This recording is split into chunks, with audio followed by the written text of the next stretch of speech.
Kia ora, hello my friends, and welcome to another Decoden tutorial. Starting off, I will show you everything you'll need to make your own Decoden phone case.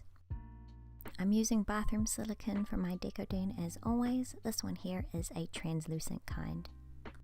You will need a corking gun to get the silicone out of the tube. Some cups for coloring your silicone. I have two here as I want to make a two-tone frosting whip. I color my silicone with acrylic paint. Please be mindful not to use very much as it can seize your silicone and make it more difficult to pipe. I use model color as it is quite pigmented.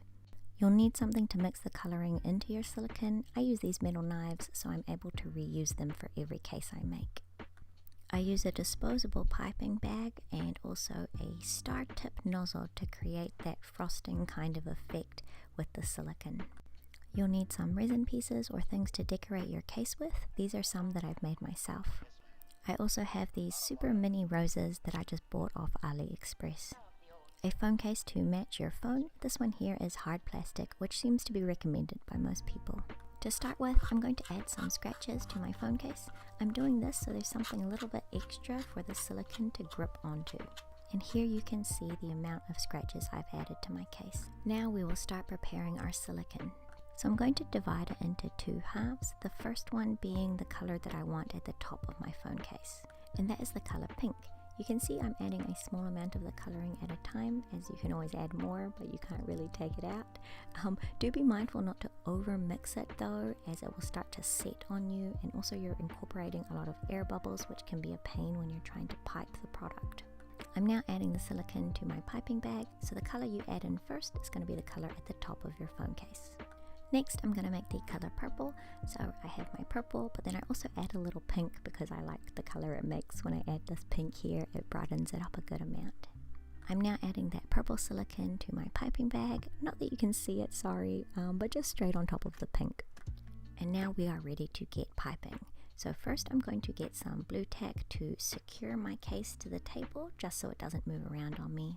I then pipe a little bit of the whip onto the table just to get rid of any air bubbles which might be right at the start of the bag. And now we're going to start piping on our case. So the way that you do yours is going to be different depending on where the camera hole is situated. So for this case in particular, I know I can get 3 dollops of this whip on either side of the camera. Be mindful to not let the silicone go over the edge of that hole, as it will make it difficult to take photos. Oh my gosh, so my piping bag exploded when I was trying to pipe this.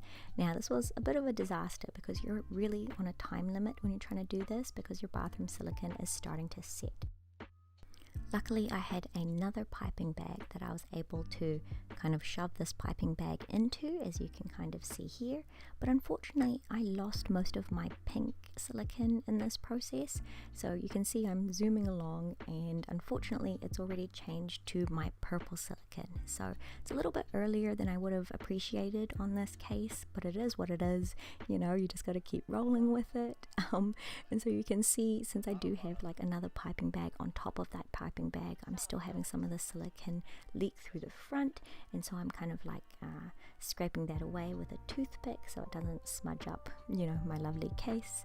But yeah, this just goes to show stuff happens, man. Keep rolling with it, and hopefully it'll end up okay in the end. And luckily for me, and you saw that yes, I did come away with a case that was completely finished, and just by luck, oh my gosh, I'm honestly using the very last dregs of the silicone right towards the end of this case, as you'll be able to see.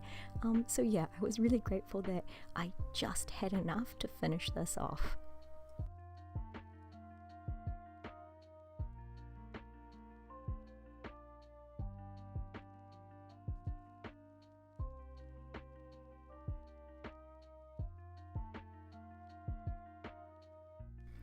Yay, and now it's time to add the decorations, which can be a little daunting because you kind of have one go at it, like everything, to be honest.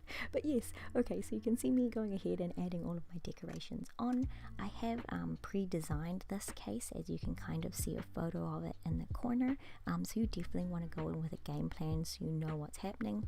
Sometimes things happen, and you might need a few little extra resin pieces to kind of fix mistakes. I have loads of examples of those in all of like my previous tutorials. But yeah, I'm just going ahead and adding all of these decorations on. I normally like to add the ones that are, you know, big, or they have a specific placement, like right at the bottom or right at the top first. That way I'm able to add kind of like these little extra ones, like my stars and hearts, to kind of fill the gaps appropriately, if that makes sense. So yeah, that's how I like to go ahead and decorate it. So this footage is sped up, but I am also moving very speedily to get these decorations on. Like I mentioned, adding, you know, this acrylic paint to the silicone makes it kind of set and seize faster. So you have a small window of how long your silicone is really like super sticky for. So here you can see me adding in all of my tiny little roses, and by this point already the silicone's like a little bit set on the top, which you might be able to see. So when adding these little like tiny decorations, I like to use a toothpick to kind of poke them down quite deeply into the silicone, as they are much easier to kind of flake off compared to the big decorations. And bum, here is my completed phone case. Oh my gosh, when that bag exploded, I did not expect to, have a phone case that was completed or looking so nice, I guess. So I'm really happy with how she turned out. So this is still when it was, you know, super wet. So I'm just going to pop it down and put it underneath a Tupperware container so no like dust and fluff gets stuck on it while it's setting.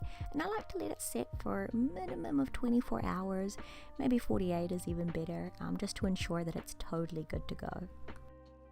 And here is my completely dried phone case. Yay! So it has been a couple of days, so it is fully cured. Here you can see like how I'm touching it, how it's like a little bit squishy. So it is still squishy and soft once it is dry, because it is silicone, it's like bouncy. But yeah, so cute. Here's a little side profile so you can see how thick it is. And here is my old phone case. So this is like exactly 1 year old now, and you can see kind of how faded it is in comparison to my lovely new one. Oh my gosh, I love her so much. I love how the black of Kuromi matches the black of my phone case as well. I think it just suits really well, and it's just a mixture of all my favorite things, so it makes me really happy to look at, and hopefully it will bring me some good luck and warm fuzzies for this new year. I definitely need it, perhaps. But yes, anyways, thank you so much for watching this tutorial. I super appreciate it. If you happen to make yourself a case or like resin charms or anything using my tutorials, please send it to me. I would love to see what you create, just through Instagram or like whatever, I don't know. But yes, okay, that is everything. Thank you so much, and hopefully I will see you in my next video. Bye!